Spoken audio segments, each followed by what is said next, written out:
गरीब और मध्यम वर्गीय लोग पैसे के लिए काम करते हैं, पर जो अमीर होता है उसका पैसा उसके लिए काम करता है।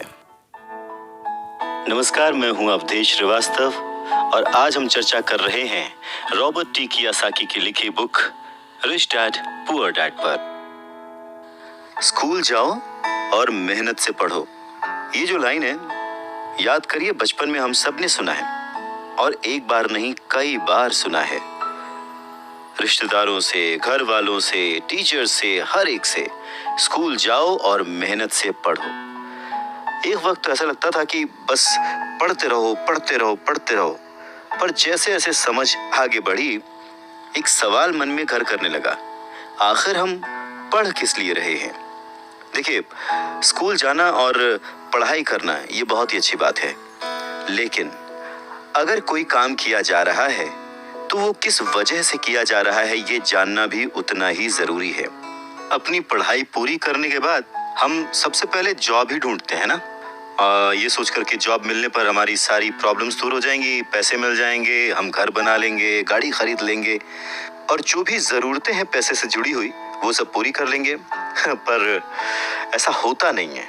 बहुत सारे लोग अच्छी जॉब और बहुत ही अच्छी सैलरी होने के बावजूद खुश नहीं होते। वो अपनी जरूरतें पूरी नहीं कर पाते, बहुत ही मुश्किल से घर का खर्च चला पाते हैं, पर वो लगे रहते हैं इस उम्मीद में कि शायद अगले साल फिर से इंक्रीमेंट होगा, पैसे बढ़ेंगे और उन पैसों से हम अपनी जो जरूरतें हैं जो पूरी नहीं कर पाए हैं उन्हें पूरी कर लेंगे। और वो और ज्यादा मेहनत करते हैं प्रमोशन पाने के लिए। पर वक्त के साथ साथ हमारी जरूरतें और हमारा लालच बढ़ने लगता है। पहले तो पैसे के बिना रहने के डर से हम बहुत मेहनत करने लग जाते हैं और उसके बाद जब हमें सैलरी मिलने लगती है तो हमें लालच और ज्यादा पाने की इच्छा जाग जाती है। और चूहे बिल्ली के इसी खेल में हमारी जिंदगी का भी एक पैटर्न बन जाता है। ज्यादा मेहनत करो, ज्यादा पैसे कमाओ, ज्यादा पैसे कमाओ, घर का खर्च चलाओ, पैसे खत्म, फिर ज्यादा मेहनत करो। और ये जो विशिष्ट सर्कल है ये चलता रहता है और इसी सर्कल में हम गोल गोल गोल गोल घूमते रहते हैं। अगर हमारे पास ज्यादा पैसे आ भी जाएं तो भी हमें इस विशिष्ट सर्कल में घूमने की आदत पड़ जाती है। हमें डर और लालच पर काबू पाना सीखना बहुत जरूरी है, क्योंकि अगर हम अमीर बन भी गए तो इन आदतों की वजह से हम हमेशा डर के साए में रहेंगे और अपनी जिंदगी को एंजॉय नहीं कर पाएंगे।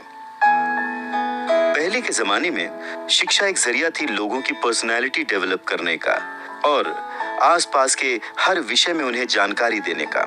पर वक्त के साथ साथ पढ़ाई का लक्ष्य, उसका गोल बदल गया। पढ़ाई का मकसद रह गया बड़े होकर अपनी जीविका चलाना, ब्रेड एंड बटर कमाना। और इसमें कुछ गलत भी नहीं है। वक्त के साथ चीजें बदलना बहुत जरूरी है, क्योंकि जो चीज वक्त के साथ नहीं बदलती वो या तो हमारी खुशियां छीनती है या फिर समाज को बहुत ही पीछे ले जाती है। रॉबर्ट टी कियोसाकी ने इस बहुत ही अहम मुद्दे को यहाँ पर उठाया है अपने book rich dad poor dad में।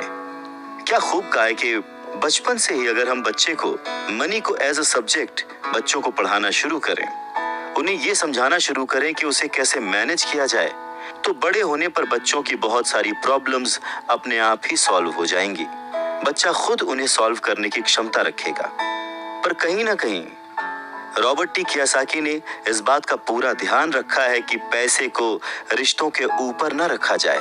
तभी तो उन्होंने इस विषय को रिश्तों के माध्यम से ही समझाने की कोशिश की है। रॉबर्ट टी कियोसाकी के पहले जो डैडी थे वो हमेशा ये कहते थे कि मैं इसे कैसे खरीद सकता हूँ। वहीं जो उसके दूसरे डैडी थे वो कहते थे मैं इसे क्यों नहीं खरीद सकता हूँ। दोनों की सोच में अंतर था, दोनों के शब्दों में अंतर था। यानी कि जिसे हम जिंदगी में पाना चाहते हैं, जिसे संभालना चाहते हैं, जैसे कि पैसा, तो उसके बारे में अगर बचपन से जाना जाए तो क्या ये सही नहीं होगा? आज जिस तरह से पढ़ाई की जाती है, बच्चा ग्रेजुएट होकर सोचता है कि अब मैं कौन सी नौकरी करूंगा। क्या ये सही नहीं है कि थोड़ा और पहले से बच्चे को इस विषय के बारे में और अच्छे से और डीपली पढ़ाया जाए, समझाया जाए? ये तो वही बात हो गई, जाना था जापान, पहुंच गए चीन। यानी कमाना था पैसे, पर जब तक इसकी समझ आई तब तक बहुत देर हो चुकी थी। यानी कि हमें सबसे पहले ये समझने की जरूरत है कि हम खुद एक्सेप्ट करें कि हम इसे कैसे पा सकते हैं, इसे कैसे संभाल सकते हैं, और वही सही शिक्षा हम अपने आने वाली पीढ़ी को भी दे सकते हैं।